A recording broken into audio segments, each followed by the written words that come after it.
What's up, guys? It's Epiphanies here, aka Funny Mgtow, back at it again, rousing the haters but finding myself approved. So, I was triggered, and I hate to use that term, but I feel like I'm using it in the correct context, however facetiously, to do this video because I was watching this this horror movie review of a movie called Day of the Dead, and the main character comes home. And she notices that her brother's making out with a girl, and she kind of like flips out a little bit and chastises him. So for me, this is an interesting callback, unwittingly, to a period of my life where I went through the same thing, where my older sister seemed to be out, or to make it her goal, seemingly, to stifle any romantic aspirations that I had.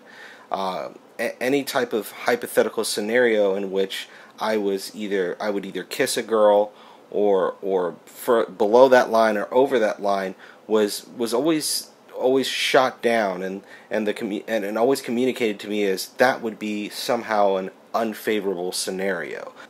So it was an interesting thing in the 80s. There seemed to be this boom of family units that contained, an older sister by, 1 or more years, and a younger brother. So I had this group of friends in middle school, and we gravitated towards each other very organically because we all had bigger sisters that were overbearing and authoritative. So interestingly enough, we actually even formed a club. And at first the club was called Big Sisters Suck. We were a really kind of alternative school. Like we didn't have normal like school functions. I mean, we did have like pep rallies and stuff, but this is a really small middle school. So we'd have a lot of specialty projects that some of the hippy dippy hulky Maroke teachers would just concoct, like that would be a great idea. But anyway, they made us. We had one function where we had to make banners, and we had to like form a group or a club, and we were like, we're already a club. Everybody else is late to the party. That's stupid, but that's how we felt. Anyway, we had to make a club banner, so we just had Big Sisters Suck. And then we had like a cross out over it, crossed out, and it was like the cross out on the Ghostbusters logo. In fact, that's what we wanted. I was like, yeah, like that was our first reference, and we were like, that's great, yeah, I love that movie, yeah, let's do that. So my hippie teacher made us change the logo, and she said, you got to change the logo. You can't put sucks in there. So we just extracted the sucks, left Big Sister, and left the cross out do the talking for us. So we would allow people to join our club, but the prerequisite is that you had to have a mean Big Sister. If you were gonna join and you said, yeah, I've got a big sister. No, we were very specific. We were like, hey, if you've got a big sister and there's nothing wrong with her, it's fine. If she's not being mean to you. You have to have a mean big sister. The second prerequisite was you had to like Power Rangers, and then you'd be quizzed on which was the best one. And if you said anything but green or white, I think that was before the White Ranger. But if you said anything before green, like you're like, okay, sorry, you failed the test. You can't join. So we just wanted a group where it was safe to say the things that was happening to us without any type of fear of reprisal, of course. But this is all organic. These are a bunch of, we were a bunch of kids that felt this need and formed together. This is very preternatural. This isn't like we sat down, any of us sat down and said, we need to form a support group. I need like, my sister sucks, and she's really, really mean to me, and like borderline abusive. I need to, I should start a support group. Like, people need to know, an advocacy group. Now, the thing I'm trying to emphasize, or I guess the build to this story that I want to emphasize, I'm not emphasizing the fact that they were overbearing and authoritative. That's actually pretty normal. You give somebody unqualified an amount of power, they're going to go overboard kind of naturally. Like, that, it just seems to be the formula of the situation. That's always the outcome. But here's the head scratcher for me. This is the thing I want to emphasize. Why is there disgust that enters into the picture? When a sister sees her brother who's in like high school and he's being affectionate with a girl, his girlfriend, why would your first reaction to be disgusted? Why would she go, oh, I feel offended, I feel disgusted, stop what you're doing, stop it right now? They're just showing affection. So every negative commonality needs a catchy term that sounds like someone really smart made it. So I'm going to call it proxy obsessive disorder. So using that, let's tie in that term that I just made up with the scenario.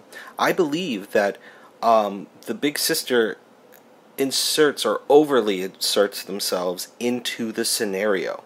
So when they see because why do we watch? We watch anything. We watch sitcoms. We watch this. We watch that. It's because we're saying, "Wow, I wish that would happen to me." That's a favorable scenario. So how many times have we heard someone compare sleeping with someone say that that's like sleeping with them? It's like sleeping with your brothers, like sleeping with a family member. They posed a completely unfavorable scenario. And to get them to understand, for them to get you to understand their thinking, that they insert you in that scenario and saying, well, what if you slept with your own brother? Like, that's how unfavorable I find this person sexually. So in conjunction with that thought, think of I think it was a GoDaddy advertisement that was advertised over the Super Bowl, and it depicted a beautiful supermodel kissing a fat, nerdy-looking guy with glasses. And like when they played the clip, after people lost their what over it, like even my own sister was like, ugh. And that's because obsessive proxy disorder. I'm not saying if you have that reaction, you have proxy obsession disorder. I'm saying that you've inserted yourself into the scenario. You're a man or a woman, and that's the point of advertisements.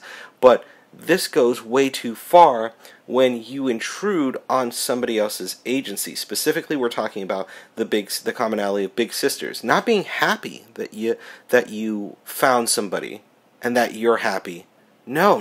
They're looking at that and they're obsessively inserting themselves in the scenario once again, and they're looking at you and saying, I wouldn't want to kiss you, I wouldn't want to date you, so I can't understand why this woman would. Because I wouldn't, and I'm the standard.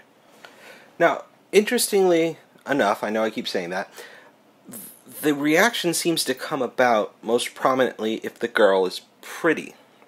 Let's say she's pretty in a way that she recognizes, but once again, inserting herself into the scenario, she's a level of pretty that the sister is. And, that's one of the first tiers of disgust. Now, if she's prettier, the reaction comes about because the second reason is because she is prettier and she feels threatened by the girl's beauty, because once again she's the gold standard. But however, if the girl is not as pretty, and we're not talking about ugly, because that tends to yield a reaction of the opposite, where sometimes the sister empathetically will kind of go like, well, you shouldn't be with her, and subconsciously she'll tear down the relationship for the opposite reason, that she actually doesn't feel that this person is that this girl is worthy of her brother. Not really in a wholly empathetic way or whatever, but it's more to sate her vanity and her ego. She only will imagine a scenario where someone like her is dating her brother, and the brother has to prove himself and be worthy, which currently he isn't. He's this scrawny, ugly nerd, and nobody wants him. Okay, so I'm going to play a clip from BuzzFeed. We'll get through this. But I think it's going to illustrate my theory on proxy obsession disorder succinctly. Why are women perceived as the weaker sex, even though we literally birth you, like watermelons, through like this? Okay, so this perfectly illustrates my point. This as far as I've researched it, this YouTuber hasn't birthed child one. Yet she can stand there and say, we literally birthed you. Literally proxying, there's that word again, every other woman who's had a child. So she's saying that my credibility in understanding birth pain is just as good because, you know, I'm a woman.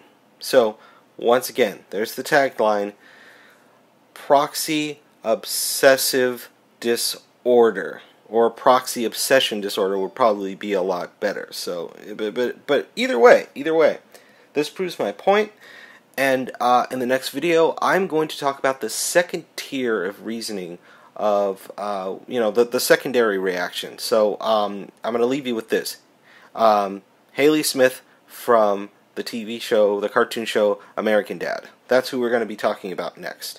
And that's going to perfectly tie into this, the false statistics about the so-called rape epidemic on college campuses and why it's happening. So once again, guys, this is Epiphanies. Thank you for listening. And if you feel so inclined to help my channel grow, you can't make omelet without eggs, please subscribe. So yeah, Epiphanies out.